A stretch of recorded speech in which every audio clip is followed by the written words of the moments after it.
For more than 4 centuries, men searched an entire continent for a city that seemed to move whenever they approached it. They crossed frozen passes, flooded forests and rivers without end, convinced that somewhere beyond the horizon stood a city made of gold. Thousands suffered. Fortunes vanished. Expeditions collapsed. But El Dorado was never found, because the legend had changed before the search even began. The mystery begins high in the Colombian Andes, at a nearly circular lake surrounded by steep green walls and cold morning mist. Long before Europeans arrived, this was sacred ground for the Muisca, a network of powerful communities on the high plateau around modern Bogotá. Here, water was not empty space. Lakes, caves, and mountain peaks were thresholds where the human world touched forces beyond it. Gold also meant something very different from the European idea of treasure locked inside a royal vault. To the Muisca, its color, brilliance, and transformation in fire connected it with sunlight, authority, and the sacred act of offering. The name El Dorado did not originally describe a city. It described a person, the Gilded One. According to colonial accounts, a newly invested ruler was covered with gold dust and carried toward the sacred lake in solemn silence. At the shore, he stepped onto a reed raft surrounded by attendants, incense, music, and offerings prepared for the water. The raft moved to the center. Gold objects and other sacred materials were cast into the lake, and the ruler entered the water. It was not a performance of limitless wealth. It was a transaction with the sacred world, a payment, a renewal, and a promise. The oldest Spanish descriptions were written after conquest, and historians still debate exactly how often the ceremony occurred. Some scholars accept a repeated investiture ritual. Others suggest a rare event preserved in memory and enlarged through retelling. What remains clear is that Guatavita was a major ceremonial place, and Muisca people placed offerings in lakes across their territory.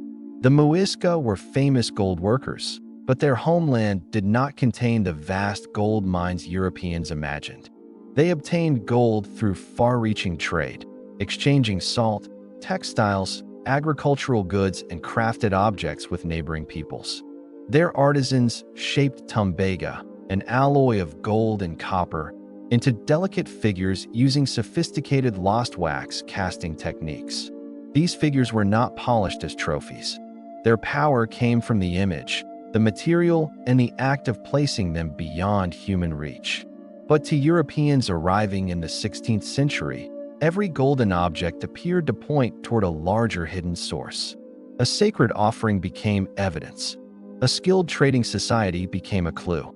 A ceremonial ruler became the guardian of unimaginable treasure. By the 1530s, rumors of the Gilded One were circulating among Spanish expeditions approaching the northern Andes from different directions. Gonzalo Jiménez de Quesada led men inland from the Caribbean, following the Magdalena River through heat, disease, and hunger. When his reduced force reached the Muisca Plateau, the gold they seized seemed to confirm every rumor they had heard. The conquest of Muisca communities produced real treasure, but it did not reveal the source the invaders expected. Instead of questioning the legend, explorers moved it. El Dorado was always farther away, beyond the next ridge, river, or forest. The Gilded Man became a wealthy kingdom. The kingdom became a city, and the city began wandering across maps. Some searched south and east through the Amazonian foothills, where every tributary offered a new route and every report renewed hope. In 1541, Gonzalo Pizarro left Quito on an expedition tied to rumors of cinnamon forests and eastern riches. The journey descended into rain, hunger, and collapsing supplies. Francisco de Orellana eventually continued downriver in search of food. Orellana's voyage became the first recorded European descent of the Amazon, but it found no golden city. Other expeditions entered Venezuela and Colombia under German and Spanish commanders, losing men to distance, conflict, and disease. Each failure created new testimony. Someone had heard of a richer province, a larger lake, or a ruler beyond the known frontier. By the late 16th century, the legend had moved toward the Guianas, where Antonio de Barrios searched repeatedly for a kingdom called Manoa. Manoa was said to stand beside a vast inland sea later drawn on European maps as Lake Parime. Once printed, the lake acquired the authority of geography. A rumor on paper began to look like a destination. In 1595, Sir Walter Raleigh entered the Orinoco in search of El Dorado, hoping discovery would restore his influence in England. The delta became a labyrinth of channels, mud, current, and heat. Large ships could not pass, and smaller boats pushed inland. Raleigh found gold-bearing objects and heard new stories, but the city remained beyond reach. He returned to Europe and published a powerful account of Guyana, presenting the search as unfinished rather than failed. His story helped place Manoa and Lake Parime on maps copied across Europe for generations. Raleigh returned in 1617. The expedition attacked a Spanish settlement. His son was killed, and no mine or city was found. Back in England, Raleigh was executed. El Dorado had consumed another reputation, another fortune, and another family. Yet the oldest and most direct obsession remained Lake Guatavita, where searchers believed the sacred water concealed a fortune.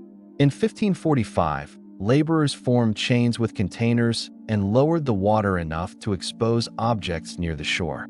The recovered gold did not end the search. It made the legend more convincing. Around 1580, Antonio de Sepulveda cut a deep notch through the crater rim to drain even more water. The lake fell, and more offerings appeared along the margins, including gold objects and precious stones. But the cut collapsed before the center was reached.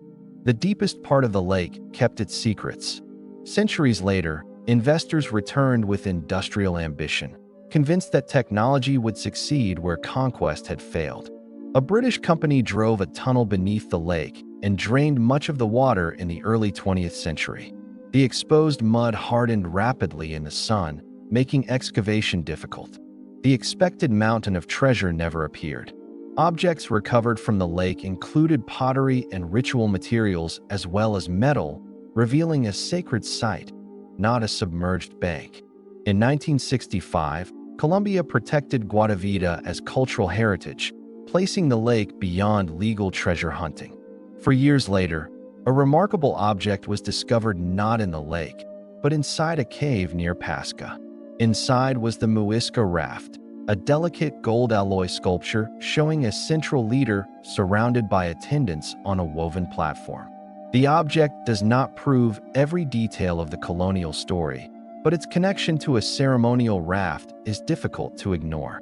It confirms that the image at the heart of El Dorado belonged to Muisca ritual life, not to a European city of golden streets. Archaeology around Guatavita has found evidence of ceremonies and offerings near the water's edge. The evidence supports the lake's importance, but it has never revealed a hidden metropolis, royal treasury, or streets made of gold. The real transformation happened in language. El Dorado moved from man to ceremony, to kingdom, to city. Every transformation made the legend easier to pursue and harder to disprove. Real gold artifacts kept the story alive.